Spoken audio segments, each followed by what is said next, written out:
Hi everyone, it's Michael, and it's time for the July 2020 Orchid Collection update. You know, I can hardly believe that August is already upon us, but I guess time just flies when you're trapped indoors. Ha ha ha ha! I'm kidding, I'm obviously going a little stir crazy. I would love to go somewhere else, anywhere else. But you know what, I'm in good company because my orchids are doing so beautifully. They are really just sprinting forward and enjoying the summer months. So I can't wait to show you exactly what's happening with all of these beauties. Now, just to kind of recap, I am doing the exact same thing that I was doing last month. So I'm continuing to flush all of the orchid containers once to twice a month, depending. In between those flushes, I am filling their water reservoirs with dilute nutrient solution. I am misting the plants in the morning and sustaining a strong source of moving air, and things are just going so beautifully. And not just the ordinary things, also my water culture experiment is going so insanely well. There isn't a single plant that really dislikes it quite yet. And the plants that haven't really taken to it with intensity were plants that weren't super healthy to start, so I don't think it has anything to do with the grow method. I think it has everything to do with the initial vigor of the plant. So now I'm just talking too much. Let's go ahead and jump in and take a look at the plants that have something new, different, and interesting happening this month. All right, my friends, jumping in with number 4 in the collection. This is my Oncidium Everglades Elegance Nancy Lee. And this one is doing so well, it remains in bloom, even though some of the blooms are starting to fall. Now, the interesting thing is they're not falling the way that they ordinarily do. So it's not starting from the bottom and then working its way up. You can see that just the middle blooms are the ones that are starting to dry up. And then the top blooms are still very much intact, as are the bottom blooms. And that makes sense because the bottom blooms open last and the top blooms open last. And I do think this is a product of me moving this out of the window in which it was growing to a display area. So I think that the bottom blooms would have opened first if it had its, routine lighting. But because I disrupted that flow, I think it bloomed off cadence. So still really beautiful, still really interesting. Now on to number 7 in the collection. This is my Dendrobium Nobly to my kids. This one is just so vigorous and healthy and happy. Look at how well established this root system is, and it always has been. Now I'm conducting a bit of an experiment I will show you later, but I had multiple divisions of this plant that produced keikis. So you can see that even the little keikis are quite agreeable with semi-hydroponics. It just loves this grow method. But you can see it's been in bloom for months already, and the final blooms are just starting to fall. I bet I could just pluck this one right off. But doing really well, so consistent, and such a reliable bloomer for me. Also becoming quite a reliable bloomer is number 11 in the collection. This is my Zygopetalum mendenhallii. You can see it's starting to get a little bit dull in color, and it's because this bloom is fading, but rest assured there is another bloom coming in right behind it if you see that sharp protrusion right underneath the flower spike. So this one this is its 3rd time blooming for me because it is a sequential bloomer. I'm so curious to see how this progresses and how long it will go on. Now, the other thing is these are capable of producing more flower spikes off of new pseudobulbs and new growths. And look, there are plenty of new growths coming in. You can even see one right in here if I take you in closer. So this plant is quite vigorous. My only concern is that its root system is going to quickly become very bound in the container. But unlike other Oncidium types, it doesn't have a root system that's trying to grow out of the container. It seems pretty content where it is. So I'm going to keep eyes on this. I don't want to disrupt it, especially in the midst of such a healthy bloom cycle. So I guess we'll just see how this progresses. Now on to number 12 in the collection. This is my Ox Lottery Prince Phalaenopsis, and this one had the flower spike that I decided not to trim back after all of the blooms dropped. And as many Phalaenopsis types can do, it produced a secondary set of blooms. Now it only produced 3, which are absolutely lovely. I couldn't be more overjoyed to have them, but I do think that moving forward, I will just start removing flower spikes right after the initial bloom, because even though I know they have the capacity to give me more, I would rather see a full display than a partial display. Gosh, I sound like such a brat. But I do absolutely love this orchid. I love its journey of recovery and how healthy and vigorous it's become. I mean, even look at the top here. It's just shooting out new roots like crazy. It is very pleased. Now I had a request for this one from my new friend, Jackson Lucas. He reached out to me on Instagram, but he requested to see what he called Big Bertha. And Big Bertha is number 16, my Cymbidium Nicolasa Tavares Dapper Dots. And I just, look how, I'm sorry, it's just, the plant is insane. It does whatever it wants. It is so gigantic. And, the interesting thing is I feel, even though it's been tremendously successful in producing a lot of new pseudobulbs this year, the pseudobulbs aren't even comparable to the previous year's growth. Like you can see, look at how slender this one is comparatively to the previous year's growths. And I do think part of that is, this is a moisture loving and nutrient loving plant when it's in active growth. And these roots aren't making contact with anything. So at best, these are gonna get the mistings in the morning, and that's where it's going to collect its water assortment for the day.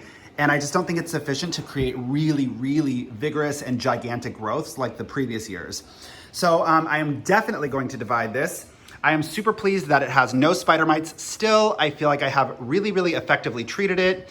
I'll just give you a quick spoiler because I haven't had time to film the video. What I do to treat spider mites on thin-leafed orchids is I rotate Captain Jack's Dead Bug, which is an organic pesticide. So I will dunk it completely in there. I'll let it dry fully for a period of about a day or two with a strong source of moving air. And then I will alternate that with a dunk in Castile soap, 1 tablespoon per gallon.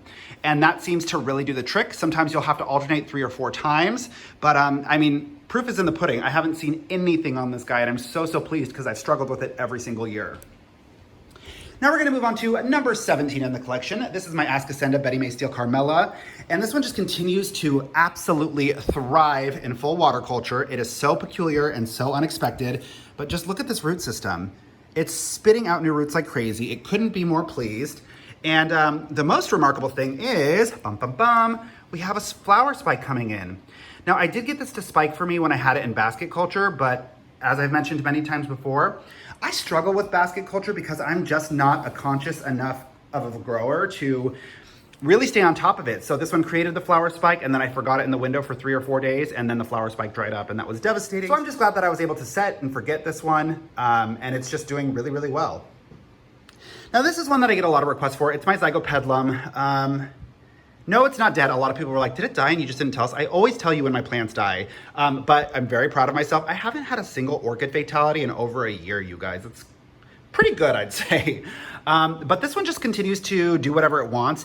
I have gotten it to establish a really healthy root system, but you can also see that the growths and the majority of new growth is coming in outside of the container.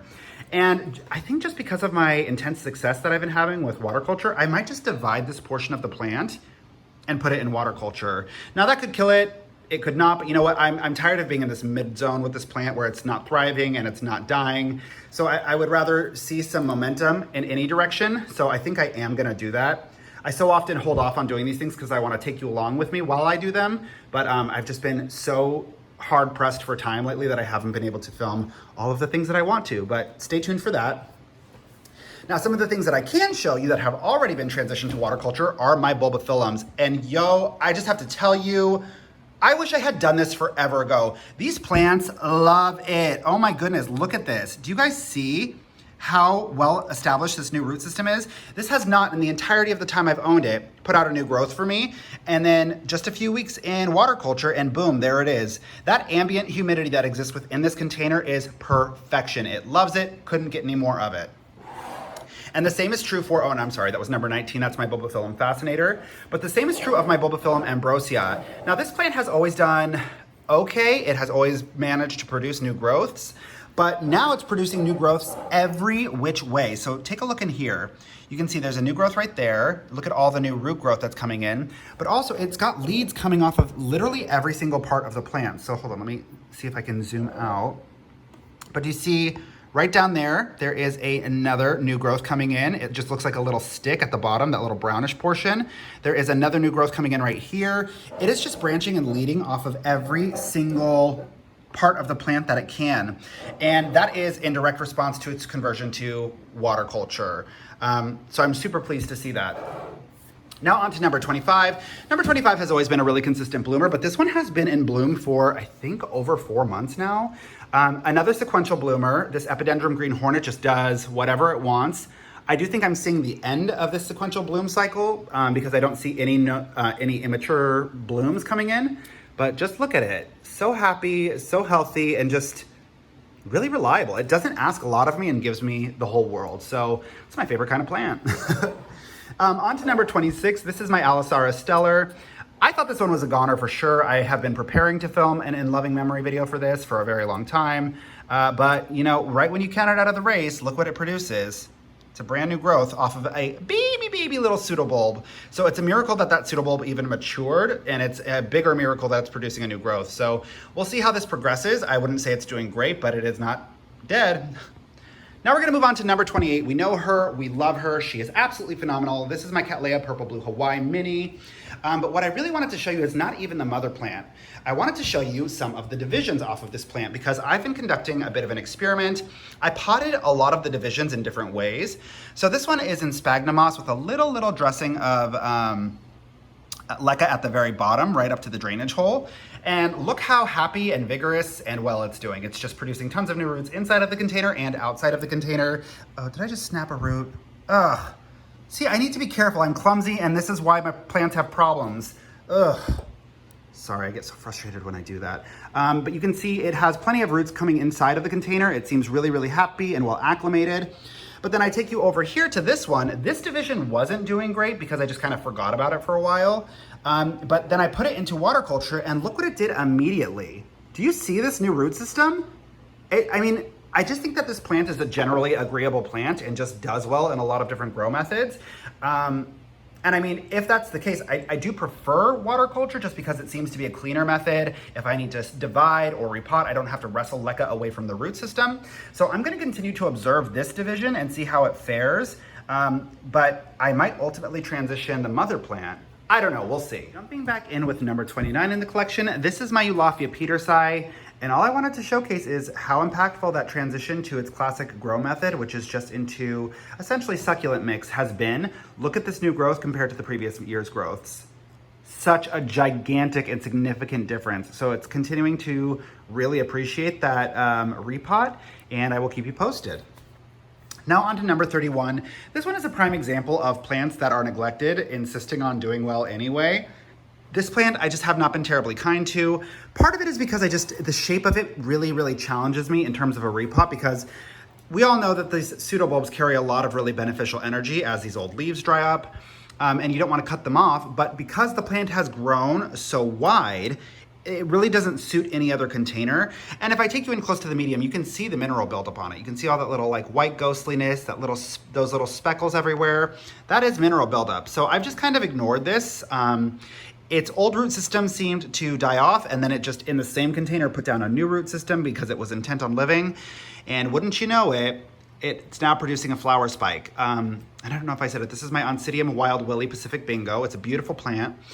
So I might be changing my tune when it comes to repots, just because, I mean, if it's going to help me care for the plant better to just get rid of these energy packs and let it fit more, I don't know, functionally into a container, it might just be better for the plant. So we'll see. I still haven't decided. I swear I spend more time thinking about what I'm going to do and holding off on doing it because I want to film it than I actually do doing the changes. It's the most peculiar thing. Now moving on to number 36. I mean, it is just ridiculous. This is my Fred Clarkiara After Dark SVO Black Pearl. Yes, there is some die off on the top leaves, but it's because it is literally so tall that it touches the grow light over there. It's insane. So this plant is doing really well. I mean, the new growth is already bigger than both of the previous year's growths. So I'm very pleased with how this is done. And again, no spider mites, thanks to that method that I described earlier. So I'm really hoping to see some gorgeous black blooms on this one. Now we're gonna jump to number 43 in the collection. This is my Encyclia Pensis, but look what it's doing in response to its transition to water culture. Can you believe this new root growth? I just figured that because it's a younger plant, it would not like it and it would not be able to sustain itself, but it has just taken to it so eagerly. So I'm really pleased to see what happens with this from here because it's doing better than it ever has before. Now jumping to number 49 in the collection, this is my Cymbidium Murasaki Sinens, and I continue to be completely befuddled. Look at this sharp protruding growth here, and then look at the regular growth right next to it that is now fanning out into different leaves.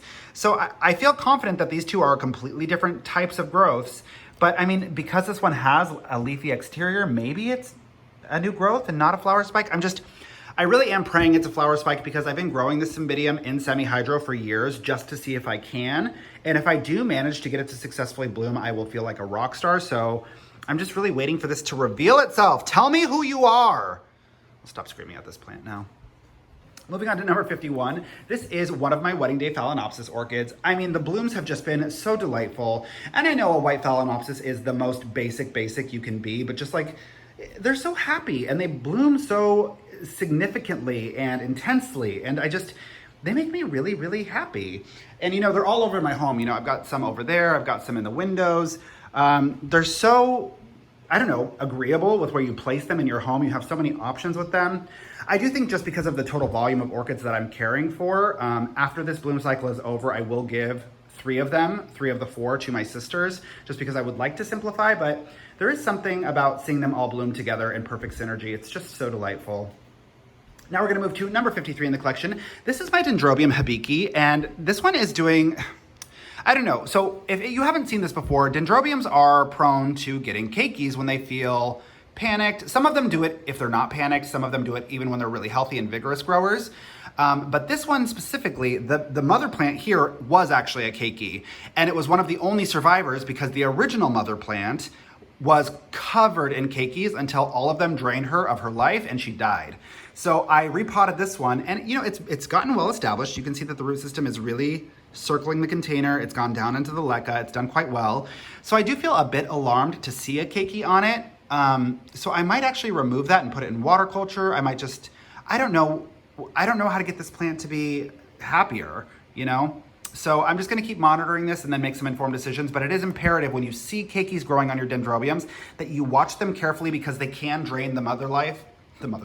They can drain the life force out of the mother plant really, really easily. Now I want to show you my Miltonia Sunset. You all know that I absolutely adore this plant. It's one of my absolute favorite blooms in existence. But it's not blooming for me the way that I had intended or hoped. And what I mean by that is if I take you in, you can see that there is just the slightest bit of burning and discoloration on the edges of these blooms. And I think I know what that is because this plant has been relatively healthy for me the entirety of the time I've had it. It's bloomed for me repeatedly. But I do think that because I divided it and the old root system still isn't fully acclimated to sphagnum moss, like you can even see all of the new root growth it has produced, it hasn't even really effectively made contact with the sphagnum moss. I think it's just a bit dehydrated, which is promoting these little like tip burns. I just think it's a little bit more photosensitive, and I do have it in direct light, so that makes sense. But what I have here is the division. When I repotted this into sphagnum moss, I also repotted this division into water culture. And it's experiencing something quite similar. You can see a little bit of spotting at the edges. It doesn't look particularly great, but again, the roots have not made really effective contact with the water. And this is more of a compelling argument, like I was saying earlier with number 31 in the collection over here. It's all determined by shape. So this one has a really, really healthy, very vigorous pseudobulb that is supplying energy to the entire plant. But in terms of logistics, if I wanted to trim this down so it made more effective contact with the water without promoting or causing rot by submerging the pseudobulb, I would have to remove it, allow the entire thing to dry, and then this would allow the plant to sit lower and those roots to make contact with the water system. So I don't know, I'm still deciding, but I do think that once these root systems are really, really healthfully established and have regular access to abundant water, I think this will self-correct. Or we could find out that I'm entirely misguided and there's a really big problem. So only time will tell. That's just being an orchid grower for you. Now this one here is another request. This is number 58 in the collection. This is my Coryanthes Mcrampa X Self, and another request from Jackson Lucas. And I'm really, really pleased with this one. I mean, I've been pretty outspoken about how much I dislike basket culture, because I'm not good at it. I don't remember. But this one seems to fare quite well with me like not doing great about it. Look at how well established this root system has become. I mean, this plant is going nuts. And it took, I don't know, it kind of thought about it for like a good 2 or 3 months after I repotted. But now it is just going nutso. It has produced 2 new growths this year. You can see that new one coming in right there. You can see the old sheaths kind of dying off on the back. But it's really healthy, it's really vigorous, and all I do is it hangs right here in my grow space, and I just mist it using my mister right here. So it seems to be quite agreeable, low maintenance, and that makes me love it even more. Now on to number 59 in the collection. This is my Cloesia Rebecca Northern Maccabi, and this one is also just doing really well. I'm really eagerly awaiting for it to create a nice pseudobulb to plump up and do all of those good things. It's gotten much bigger than it has in previous years because I mistreated it in previous years. So I'm looking forward to this one producing its first really meaningful pseudobulb in a while. Now on to number 61. This is my Potinara Mikidikobayashi, and this one was one of the very first to go into the water culture experiment. And just look at her go. Oh my God, look at these roots, you guys. She is just going nutso. And as these roots establish, and you can see it's not just in the container hovering above the water, it is directly into Do you see that? It's growing down into the medium as if it was leca. And you can see the impact that's having on its vegetative growth. Do you see this new growth coming in right here? And it also has another new growth coming in on this side. It just seems to really like this grow method. It seems to really love the ambient humidity, which was kind of unexpected for a Cattleya type, but here we are. It's going great. Now we're gonna move on to number 62 in the collection. This is my Epiphyllio Cattleya Volcano Paradise. And I mean, just these roots are insanity. I'm sorry, like look how long they are, you guys. It just really, it wants to have hair. It wants to have a long flowing mane of hair. And it's just so peculiar and wonderful. It is a bit challenging and unruly to like place it and water it because I'm afraid of snapping roots all the time. But to be perfectly honest, like even if I take you into the crown of the plant, you can see how much it's still spitting out new roots. So I feel like even if I were to break all of these off accidentally, it would be just fine because it has plenty of energy to sustain new root growth. So that is really wonderful. And last but not least, I have a new member of the Orchid collection family to introduce you to. Now, the reason I haven't shown you this one before is I'm actually filming a 4-month experiment, just like I did the 4-month adaptation to semi-hydroponics with this one, except I'm doing it with water culture. And the results are already astounding. So first off, this plant is actually it is an Epidendrum hybrid rose. It's so gorgeous. It actually looks a lot like the Spathoglottis blooms. But I just went ahead, I repotted it, I filmed everything. Don't worry, I will post it when this 4-month process is over. But just look how quickly this plant has taken to water culture. This is all new root growth, and I mean all new root growth. And there's a portion of this that looks like a pack of ramen noodles. It is so vigorous. I mean, you guys, tell me that's not insane. I have never seen a plant do this. And you know, one of my big concerns when I really started with water culture was, hey, how is it going to stabilize in the container? Obviously, orchids like to feel secure and snug and stable, but if this continues, it's just going to circle the container until it is fully established and have zero problems. So I just can't wait to show you more about this plant. I can't wait to show you what its starting point looked like so you can see just how impactful this is, but just absolutely astonishing. So, so cool. And with that, that's pretty much it. Thank you as always for choosing to spend your time with me. If you have any questions, concerns, or feedback, go ahead and leave it in the comment section below. Be sure to support one another in the comment section because I'm so seldom available to do so. Don't forget to click subscribe and have a beautiful rest of your day. Bye guys.